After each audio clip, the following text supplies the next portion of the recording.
Best health packages up to 80% discount. Tirumala Diagnostics. నమస్తే sir. నమస్తే అండి. చాలామంది పేరెంట్స్కి పిల్లల కదలికల్ని బట్టి వీళ్ళు ఎలా పెరుగుతున్నారని ఐడెంటిఫై చేయడం కష్టంగా మారుతూ ఉంటుంది. కొన్ని ఆధారాల ప్రకారం మనం చెప్పొచ్చు అంటాం, ఎలాంటి పిల్లలు అసలు పేరెంట్స్ మాట వినరు అన్నదానికి కొన్ని సూచికలు ఉంటాయని చెప్తుంటాం. కాబట్టి అంటే పేరెంట్స్ కూడా అలర్ట్ అవ్వడానికి సార్, అసలు ఎలాంటి పిల్లలు ఎలాంటి బిహేవియర్ ఉంటే పేరెంట్స్ యొక్క మాట వినరు అంటారు? చాలా ఇంపార్టెంట్ అంశం అండి. ప్రత్యేకించి సుమారుగా 10 సంవత్సరాలు 12 సంవత్సరాలు ఉన్న పిల్లల దగ్గర నుండి పర్టికులర్లీ 18 సంవత్సరాలు 20 సంవత్సరాల వరకు ఇదొక ఇంపార్టెంట్ స్టేజ్. ప్రత్యేకించి 10 నుంచి 12 సంవత్సరాల మధ్యలో వచ్చేటువంటి కొన్ని మార్పులు 14 నుంచి 18 సంవత్సరాల మధ్యలో తారాస్థాయికి చేరేటువంటి అవకాశం ఉంటుంది. యాజ్ అన్ ఎడ్యుకేటర్గా, యాజ్ అకాడమిక్ ఎడ్యుకేషనల్ డిజైనర్గా వందలాది మంది పేరెంట్స్తో మనం మాట్లాడినప్పుడు, పిల్లలతో మాట్లాడినప్పుడు మనకు అర్థమైనటువంటి విషయం, మరింత ప్రత్యేకించి 14 నుండి 18 సంవత్సరాల పిల్లలు, ఆ వయసు ఉన్నటువంటి పిల్లలు సుమారు ఐ కెన్ సే 75% ఫ్యామిలీస్లోనండి చాలా తీవ్రమైనటువంటి ఒక వాతావరణం ఉంటుంది. ఇది ఒక్క రోజులో వచ్చేది కాదండి. దీనికి రకరకాల అంశాలు మిళితమై ఉన్నాయి. ప్రత్యేకించి మొట్టమొదటిగా చిన్నప్పటి నుంచి కూడా చదువు అనేటువంటిది మనలో ఒక ఇంటెలిజెన్స్ని, లైఫ్ లాంగ్ స్కిల్స్ని పెంచేటువంటిది. మనం దాన్ని హ్యాండిల్ చేసేటువంటప్పుడు ఒక విభిన్నమైనటువంటి ధోరణులు, పేరెంట్స్ మంచిగా చేద్దామనేటువంటి ఉద్దేశమే. ఏదైనా ఒక పిల్లవాడు మాట వినకుండా లేకపోతే వేరే పనిలో ఉండేటప్పుడు మనం ప్రేమగా చెప్తామా, లేదు అని పనిష్మెంట్ లాగా ఎల్లు బుక్ తీ అని చెప్తామా? సో ఎక్కువ మంది ఎల్లు బుక్ తీ అనేటువంటిది, లేదా అంటే ఒక అకాడమిక్ యాక్టివిటీని మనం ఒక పనిష్మెంట్ అనేది తెలియకుండానే మనకి మిళితమైపోతుంది. సో వాడు కూడా మనం అథారిటేటివ్గా ఉండటంతో ఆ ఇబ్బందికర పరిస్థితుల్లో ఇంకా తప్పనిసరి పరిస్థితుల్లో బుక్ తీసేటువంటి అవకాశం వస్తుంది. ఇది బీజం. సో ఆ బీజం తర్వాత ఏమవుతుంది అంటే అది రాను రాను పెరిగి అది ఒక అయిష్టతకు వచ్చేటువంటి అవకాశం ఉంటుంది. ఎప్పుడైతే ఎందుకు అయిష్టత వస్తుంది అంటే ఈ లెర్నింగ్ ప్రాసెస్లో ఒక స్టేజెస్ ఉంటాయి. ఆ స్టేజెస్ క్రాస్ అవ్వకుండా మనం ఆ బ్యూటీని మనం అందుకోలేము. సో వేరేదైతే ఇమీడియట్గా మనకు వస్తుంది తప్ప ఒక లెర్నింగ్లో ఆ ప్రాసెస్ అవ్వకపోతే ఆ బ్యూటీ కనిపించదు. సో ఆ కష్టం ఉన్నటువంటి ఏదైతే సందర్భం ఉందో ఆ పిల్లలు వేరే ద్వారానే చూస్తారు. అప్పుడు కాన్ఫ్లిక్ట్ మొదలవుతుంది. పేరెంట్స్ మనం చదువు అనేటువంటిది అత్యధిక ప్రాధాన్యత ఇస్తూ ఉంటాం. సో ఇక్కడ వీళ్ళేమో దూరం జరుగుతున్నప్పుడు ఒక కాన్ఫ్లిక్ట్ మొదలవుతుంది. సో ఈ కాన్ఫ్లిక్ట్ మొదలయ్యేటప్పుడు వీళ్ళు తప్పించుకునేటువంటి తత్వానికి అలవాటు పడతారు. అప్పుడు పేరెంట్స్ చెప్పేటువంటిది ఆచరణలో పిల్లల్లో ఉండేటువంటిది మిస్ మ్యాచ్ పెరిగిపోతుంది. ఇది రాను రాను క్రమేపీ పెద్దదైపోతుంది. అంతేకాకుండా వీళ్ళ క్లాసెస్ పెరిగేటువంటి సందర్భంలో చదివేటువంటి విధానంలో కూడా వాళ్ళ యొక్క అప్లికేషన్ లెవెల్స్ పెరగటం, వాళ్ళ స్థాయికి మించి ఎక్కువ కష్టపడవలసినటువంటి అవసరం రావడంతో ఈ గ్యాప్ మరింత పెరిగిపోతుంది. ఇక తప్పనిసరి పరిస్థితుల్లో ఈ పిల్లలు కూడా ఒక ఎదురు తిరిగేటువంటి పరిస్థితికి వస్తుంది. సో ఇక్కడ ఒక కారణాన్ని చాలా సింపుల్ వర్డ్స్లో మనం చూడాలి అనుకునేటప్పుడు పేరెంట్స్గా లేదా టీచర్స్గా హ్యాండిల్ చేసేటువంటి విధానంలో మార్పు రావాలి. అంటే ఎటువంటి మార్పు రావాలి అంటే వాళ్ళు చదివేటువంటప్పుడు ఏదైనా మనకు ఒక సానుకూల దృక్పథం కావాలంటే సానుకూల ఫలితం కావాలి. సానుకూల ఫలితం కావాలి అంటే ఒక జర్నీ ఉండేటప్పుడు ఒక 10 భాగాలుగా మనం విడగొట్టినప్పుడు ఒక్కొక్క భాగాన్ని అధిగమించి వెళ్తున్నప్పుడు ఆ పిల్లవాడికి ఒక సానుకూల దృక్పథం వస్తుంది. ఎస్, నేను కూడా చేయగలను అనేటువంటి ఒక కాన్ఫిడెన్స్ వస్తుంది. ఎప్పుడైతే కాన్ఫిడెన్స్ కొంచెం రావటం మొదలయ్యిందో ఇక వాళ్ళని ఆపేటువంటి తరం ఎవరిది కాదు.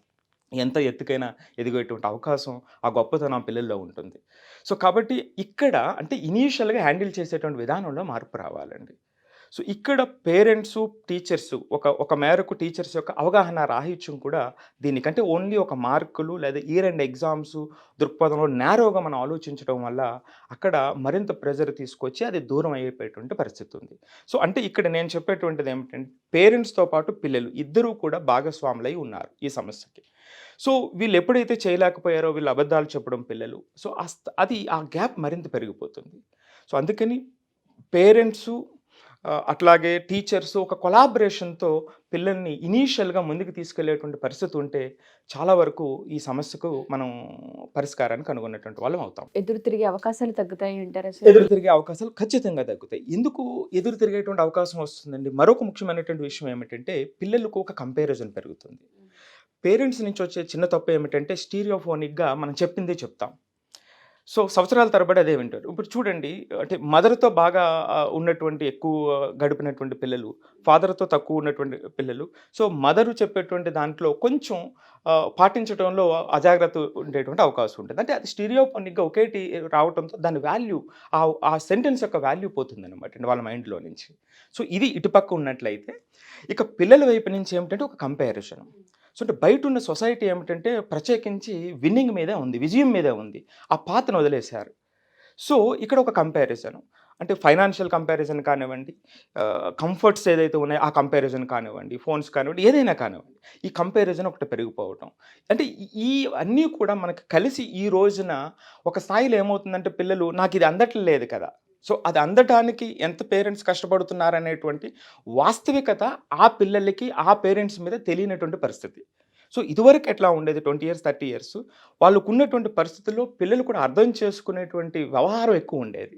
ఇప్పుడు పూర్తి కంపారిజన్ రావటంతో ఈ గ్యాప్ పెరిగిపోయి నాకిది కావాలి అంటే పేరెంట్స్ ఇవ్వలేకపోతున్నారు. పేరెంట్స్ ఇవ్వలేకపోతున్నారంటే ఒకవేళ వాళ్ళు చేయలేనటువంటి పరిస్థితి. అంటే వాళ్ళు కూడా అంత క్యాపబుల్ కాదు అనేటువంటి నెగెటివ్ ధోరణిలో తెలియకుండానే ఆ పిల్లల్లో ఒక చిన్న ఇది రావటం అనేటువంటిది కొంచెం దారుణమైనటువంటి అంశం.